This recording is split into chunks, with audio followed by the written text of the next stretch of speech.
The Game Awards 2024. I never thought I would be the one to actually say that the Game Awards 2024 ended up being one of the best gaming shows I've watched in a while, especially from Geoff Kighley. Now, with that being said, we have given Geoff Kighley some slack and we have given him some undeserved hate and some deserved hate over the years, especially with last year's Game of the Awards, which was very all over the place. But this year came with something new. It came with something more succinct. It came with something more focused. It came with something more, something we're looking forward to, which is game announcements and actually just us actually recognizing the devs, us actually recognizing the great games that came out in 2024. Even though a lot of people say that 2024 was a down year, and it's rightfully so a down year, but not in the fact that the games haven't been good. It's more of the fact that there haven't been as many mainstream bangers like 2023. And we've already seen with the announcements announced, 2025 is going to be one hell of a year. With that being said, the main thing I'm going to talk about in this video has to do with the announcements I'm excited for, the announcements I'm ecstatic for in 2025 that were announced in Game of the Year Awards 2024. And now with that being said, let's hop into the video. Men and women of culture, welcome back to Challenge by Senzu. We're back at it again, back with another video. Do make sure you like, comment, subscribe, share the video if you can. All the links to all my social media channels in the description box down below. Thank you for the love, thank you for the support. And now without further ado, let's hop into why I'm super excited for 2025 because of the Game of the Year Awards. Now, let's start off with the very first thing when it comes to Game of the Year Awards 2024, and that it has to do with the announcements. The announcements were fire. So let's start off from the jump, but let's start from the very first thing I'm super excited and super looking forward to, which is The Witcher 4. Yes, The Witcher is back. We've known this for a while. We've known from the time when CD Projekt Red has started working on The Witcher ever since they finished work on Cyberpunk 2027 with Phantom Liberty, the DLC. And the questions we've all been asking has to do with, are we going to play as a created Witcher character, or are we going to play as a Witcher character in the Witcher franchise that has already been established? And so the trailer came up with us actually establishing the fact that we're playing as Ciri. Now you're seeing a lot of talk online about people not excited about, oh, I'm playing as a woman, which is dumb because that's a different story. But if anyone knows, we already know for a fact that after Blood and Wine, especially how that DLC ends, especially if you decided to romance Yennefer, Geralt's story was done from the jump.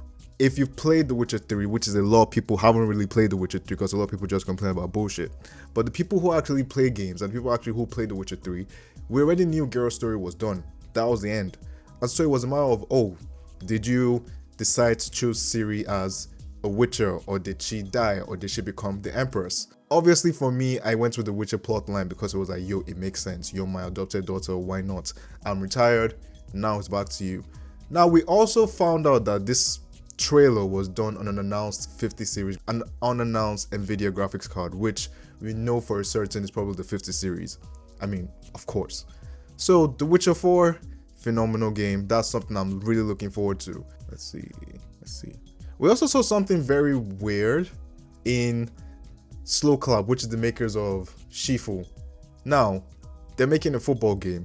I mean, I get their appeal. I'm in the UK, so obviously football is like a big thing over here for us.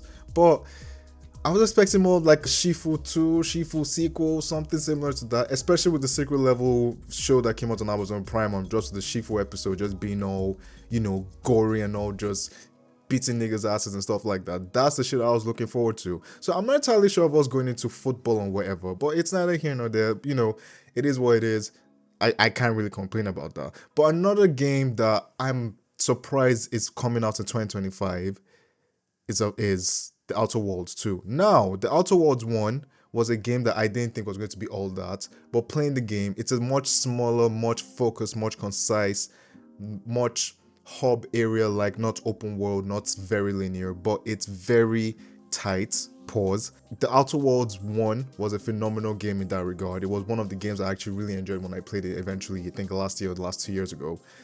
Putting about 18 hours into the game, phenomenal game. And now with the Outer Worlds 2 coming out in 2025, it just feels like Xbox, and this isn't to make it like an Xbox thing, it just feels like Xbox is on another tangent of being a very great publisher with just Avowed, Doom the Dark Ages, South of Midnight. I don't know about Fable coming out in 2025. It's probably going to come out in 2026. And now we have the Outer Worlds 2. I'm good. I'm happy. I'm happy that the Outer Worlds 2 is announced. I think we have too many games coming out next year. I think we're going to have a struggle with just how much money we actually have to spend on these games because it is getting crazy. It's getting ludicrous. Anyways, another announcement that I saw that, especially from someone who didn't grow up playing this game, was onimusha. Now, I know a couple of guys on the YouTube era, the YouTube scene, like JG and like TBH, and then even people like BG from Weapon Wheel. People who grew up on the onimusha series, people who enjoy playing the onimusha games. I didn't grow up playing onimusha. I mean, I didn't grow up really playing that much I did play Marvel vs. Capcom 2. That was a game, obviously. But onimusha looks fun. It looks nice. It looks okay. It looks like we're going into that Soul-esque, very tight combat, samurai, looking like the guy from DMC or whatever. At first, initially, I thought that when they first announced the game, it looked like it was going to be Assassin's Creed Shadow, but I was like, oh, yo, this is tight. And we're also not even getting DMC. This looks like the next DMC, well, not even DMC-esque, but it looks like the next combat-focused Capcom game coming out that isn't Resident Evil, that isn't Dragon's Dogma, or that isn't the Final Fantasy game or whatever. And this looked good. This looked nice. Okay. So, coming from someone who just recently got into the whole Souls genre, got into the whole Elden Ring Souls genre from Soft's era of games, I wasn't expecting Elden Ring to announce another DLC, and especially one that is a co-op game in Night Rain.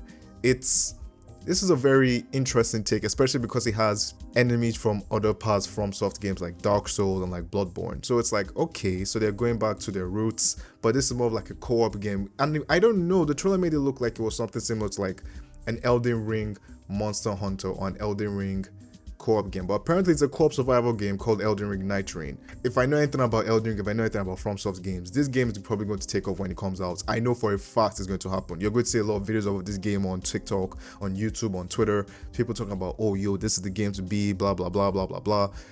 Look, I'm sold out. The only Souls game I'm looking forward to right now is Lies of P DLC when that comes out, because that's the only thing I've been looking forward to in terms of like, oh, I played so many Souls games, I just need Lies of P, I just need the DLC, I just need to take my piece and get it over with. That's me, and that's all I have to say, honestly. And so we also saw a game from a creator and from the people who created one of the most touching games I ever played, which is in Shadow of the Colossus with Project Robot. Now, the thing with these project games is, it probably definitely means it's not ready for, it's still early in development, or they're still very, early on in the development phase. So it's not ready to be announced. It's not ready to be showcasing like the full gameplay format, since it still has a project name, project title or whatever. And just from the art style, just from the song, just from the theme, the music that was playing, the character just crawling up, you can see that obviously you're taking a lot of inspiration from Shadow of the Colossus with climbing up all these massive entities or whatever. It looks like a game that's probably going to be fun when it comes out, although it is Epic published, which means it's probably going to be only on Epic for the first year, which I get it, you need the money, that's cool, that's fine. But when it comes to like PC gaming, if you're not on every single game store on PC and only on Epic, it usually turns out bad. We saw it with the likes of Alan Wake 2. That just broke even recently. So hey, but more power to them, honestly. And we also saw another game from Hazelight Studio, which is Joseph Fares, homie who's just all over the place with just him just talking about, yo, this is the fucking shit. There's one thing we say about when in my company is we try our best not to fuck shit up by fucking shit up. Who doesn't love the man? Anyways, he's literally 3-for-0 right now with all his games being released. So yes, he gets to have, the whole confidence of, oh hey, I can do this. I'm going to do another one again. And we saw one we call Split Fiction, which is more of like, It Takes Two all over again, but with more of like a different appeal. Sci-fi fantasy world. I still haven't played It Takes Two, to be fair with you, and because I'm still looking for someone to play that with. Ideally, I would like to play that with a significant other or something, just like, go off with your missus or whatever, or your mister or wherever you're into. But Split Fiction looks like a game that's probably going to be in that same level of fun, in that same level of storytelling. I'm pretty sure you're going to have like a very touching, a very emotional story attached to it, which a lot of people look forward to in these types of games. And I'm like, you know what, good on you, Joseph Fares, good on you. Now don't worry guys, we're coming to the end of it. We also saw Borderlands 4, which, okay, for someone who loved Borderlands, like Borderlands 2 is probably one of the best games of all time for me personally. It's in my top 10. Borderlands 4 looked like more of Borderlands 3, and the characters didn't look as interesting as the Borderlands 3 characters. You didn't have your flak, you didn't have your So I mean, I'm pretty sure you have your siren or whatever, but they looked plain. This is probably me just being too critical of the game, even though the game hasn't come out yet. It just felt like an extension of Borderlands 3. It didn't feel like a sequel of Borderlands 4, which to the most part is like, I don't know how I feel. I think it's more of the same thing. I don't know if the Borderlands franchise in itself is in a good spot right now, especially with the movie that came out, which ended up being so bad and so poor in just its critics rating and even just its fans rating. So with Borderlands, I'm like, you know what? I need to see more of it. I need to see what it offers that's more different from Borderlands 3. But, you know, it's your Unga Bunga type of game, all about killing, shooty, pull.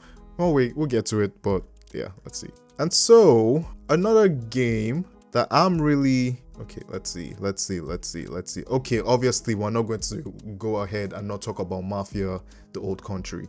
We're back. Mafia is back. Mafia 1 was phenomenal. Mafia 2 was phenomenal. Mafia 3, even though I never finished it.